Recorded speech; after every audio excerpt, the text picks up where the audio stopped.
on parlait de pi tout à l'heure. Alors c'est là que ça commence. Voilà, donc pi, globalement, généralement, on sait que c'est 3,1, 4, 5, 9. Très très rare d'aller plus loin. Pour moi, c'est 3,14. Voilà. La Moi, plupart ça des gens, s'arrêtait là. on s'arrête là en général. Notre prochain invité connaît beaucoup plus de décimales de pi. Pour lui, les chiffres forment une sorte d'univers parallèle dans lequel il se réfugie depuis qu'il est enfant. Ce soir, il va venir nous parler de ce rapport très particulier qu'il a aux chiffres et comment ils l'ont guidé dans sa vie. Merci d'applaudir très fort Daniel Tammet.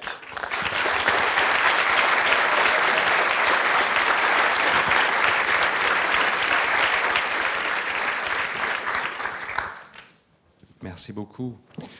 Bonsoir. Il y a 3 jours, nous étions le 14 mars et c'est une date très importante pour moi, une date qui a tout simplement changé ma vie et je voudrais vous expliquer pourquoi. Tout d'abord, un peu de contexte. Je suis né en Angleterre à la fin des années 70. À l'époque, on savait très peu de choses sur l'autisme. Le mot neuroatypique, par exemple, n'existait même pas. Et on savait seulement de moi que j'étais très différent. Voilà, j'étais un enfant hypersensible, maladivement timide. Je faisais des crises d'épilepsie. J'étais très différent de mes frères, de mes sœurs, mes 8 frères et sœurs. Mais j'étais encore plus différent de mes camarades de classe, avec lesquels, à chaque fois que j'essayais de m'exprimer, de parler, de leur parler, de dire quelque chose, c'est comme s'ils ne me comprenaient pas. Pourtant, je parlais en anglais, c'était la seule langue que j'entendais à la maison. Mais à chaque fois que je parlais en anglais, c'est comme si j'avais un accent. C'était assez troublant. Je me suis réfugié donc dans la lecture, dans les livres des bibliothèques de la ville où j'ai grandi, dans l'est de Londres. Et les pages, je me souviens très bien encore aujourd'hui, brillaient dans ma tête, de leurs mots, de leurs chiffres, de leurs nombres. C'est un phénomène neurologique qui s'appelle la synesthésie. Chaque mot, chaque chiffre, chaque nombre a pour moi une forme géométrique, une couleur, une texture, parfois même une personnalité. Le chiffre 4 est timide, comme moi. C'est aussi un chiffre bleu et pointu. Le nombre 11, c'est lumineux, c'est rond. J'aurais aimé pouvoir le tenir comme une lampe, ici présent, dans cette salle un peu sombre. Le 37, chaque matin j'y pense, parce que ça a la texture du porridge quand je le cuis dans ma casserole pour mon petit-déj. Le 89, c'est comme la neige qui tombe tout doucement du ciel. Si bien que, arrivé au collège et dans les cours de mathématiques, comme vous tous, j'ai fait la découverte de ce nombre célèbre, le nombre pi, qu'on appelle communément 3,14. Et je devinais dans cette suite sans fin de chiffres toute une histoire, une poésie, comme une épopée, écrite non pas en mots mais en chiffres, et qui, moi seul, semblait vouloir lire et comprendre. Des années passées, et un jour, à la vingtaine, je me suis dit, j'aimerais passer plus de temps avec ce nombre. Ça avait une importance pour moi, une importance vitale.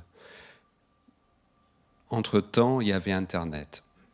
Et ma famille avait un petit ordinateur. Et grâce à cet ordinateur, j'ai pu trouver autant de chiffres du nombre pi que je voulais, dont j'avais besoin. Et j'ai imprimé feuille sur feuille avec des chiffres de pi imprimés dessus. Et j'ai passé tout un hiver très neigeux, un hiver très 89, à lire et à étudier, à apprendre par cœur, comme on dit, non seulement avec ma tête, mais avec mon cœur, ces chiffres comme autant de formes, de textures, d'émotions. Et ensemble, ça semblait former comme un paysage numérique dans lequel je pouvais passer des heures et des heures. Cela m'apaisait, me transportait. Je me sentais un peu chez moi dans ce nombre. Et après tout cet hiver passé à apprendre toute la poésie de ce nombre, je suis allé assez loin. Et je me disais, c'est dommage de garder ça pour moi, cette poésie, cette beauté même. Je voulais partager cela avec vous, avec les autres. Et donc, un événement fut organisé au musée de l'histoire des sciences. J'ai pris le train un 14 mars, 3-14 comme le nombre pi. Un train depuis Londres, je suis arrivé à Oxford et je me suis assis dans la salle, une grande salle, et en face de moi, il y avait un parterre de mathématiciens venus vérifier ma récitation du nombre pi, pour vérifier que je ne disais pas n'importe quoi. Et plein d'autres personnes aussi, des gens venus de partout. Il y avait eu un article dans la presse britannique qui avait parlé de cet événement, de ce jeune homme, comme j'étais alors, qui parlait le nombre pi. Les gens étaient donc curieux, venus nombreux, assister à ça.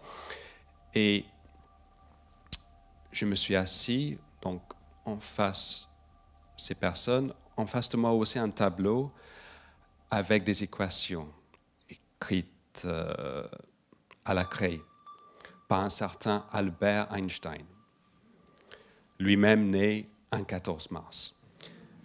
Et donc j'étais très impressionné, comme vous pouvez l'imaginer, extrêmement impressionné.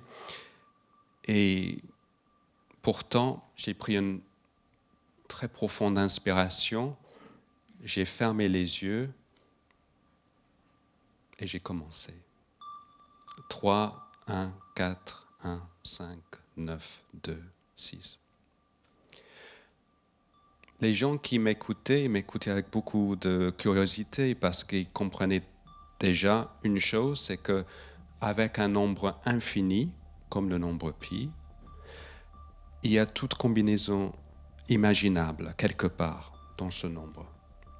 Donc, ils entendaient d'un coup surgir, comme de nulle part, le numéro de téléphone. D'autres, le code bancaire. Ils espéraient que d'autres n'entendent pas la même chose. Ils entendaient leur date de naissance, le jour, le mois, l'année, et pour certains, ils entendaient aussi la date de la future mort. Et puis cet étonnement passé, leur écoute devenait encore plus profonde et se laissait percer par la musique de ma récitation. Les 5 qui, dans ma bouche, sonnaient comme des cymbales. Les 4 comme des clochettes. Ils écoutaient la façon dont ma voix ralentissait, devenait de plus en plus profonde à mesure que les suites de chiffres lourds, comme les 9, arrivaient sur ma langue. Et ils sont restés présents tout au long de cette récitation, très très longue récitation. J'ai récité finalement pendant des heures. J'avais une passion folle. J'étais comme habité. J'incarnais ce nombre avec mon corps et mon souffle. J'étais là et je n'étais pas là. J'étais ailleurs. C'était très puissant, c'était très fort. Le sang battait dans mes tempes et j'étais ravi parce que je comprenais au bout des 22 514 décimales récitées sans arrêt et sans erreur que j'ai réussi enfin à mettre des mots sur ma différence, à communiquer mon monde intérieur aux autres, ces mots que j'avais puisés paradoxalement dans les chiffres. Et c'est alors à la fin, quand les gens ont applaudi, et j'étais ému puisque je voyais ces gens très émus, certains même les larmes aux yeux, que si j'avais un don, ce n'était pas simplement pour compter, mais encore plus pour raconter.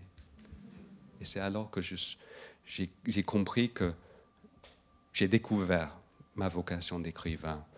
Et dès lors, et depuis 20 ans maintenant, j'ai écrit à plein temps. Je me suis installé dans la plus belle ville du monde, la ville de littérature qui est Paris. Et j'ai écrit des vies aussi surprenantes, aussi neuroatypiques que la mienne que je viens de vous raconter et que je raconte par exemple dans mon tout dernier livre, Des pierres, ils ont fait des étoiles, 9 vies neuroatypiques, chacune avec leur propre intelligence, leur propre façon unique de voir le monde, à leur manière. Merci. Daniel Tammet, bravo. Merci Daniel.